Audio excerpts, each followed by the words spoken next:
So here's all my audience for my speech, and here we go. Let's go.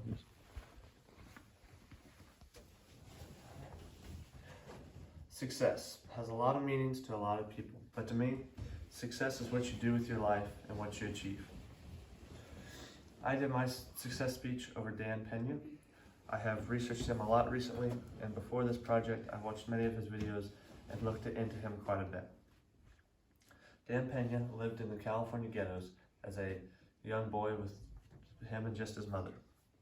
He was always in trouble in school and was thrown out of 3 different schools and was eventually expelled from the school district.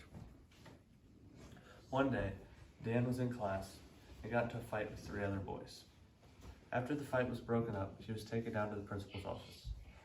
When he went down to see the principal and him had a really heart-to-heart conversation because Dan had been in a lot of trouble, and said, "Dan, the way you're going, you're not going to amount to anything. You're fighting, your cocky attitude, you're arrogant.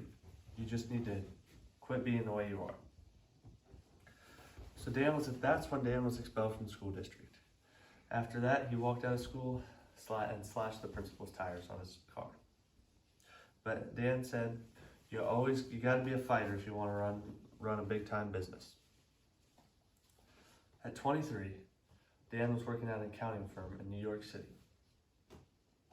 When one day, his temper got the best of him again, and he went off on his boss and walked out of work.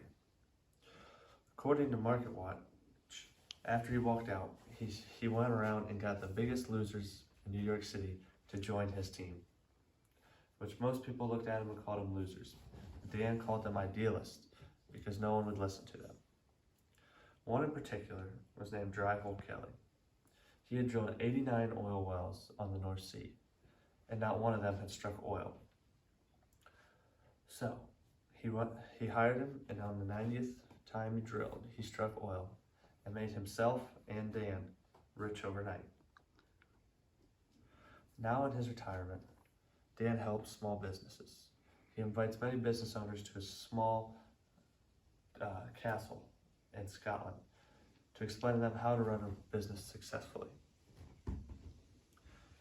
It was said he got this motivation in 2008 and 2009 when there's millions of small businesses failing. And he said he couldn't just stand there and let everybody fail. So he went out and reached out to many small and middle-sized businesses and helped them get back on their feet. In an interview with CNN, he said he wanted to be a father figure to these small businesses because growing his businesses, he never had a guy hand or any help. So that's what he wanted to be to them. He grew his business with no help at all.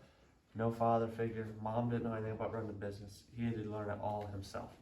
And he tried to make it so much easier for all these other businesses by reaching out and helping them. It is said today that he is related to almost half the newest millionaires in the United States by mentoring them somehow or even giving a few of them personal loans. He was on Fox News in 2016, and he said, "I would love to see that principal who told me I was never going to amount to anything." He goes, "I'd love to go talk to him and say, why don't you take a ride on my own private jet to my own 50-room castle in Scotland." This is what I find successful.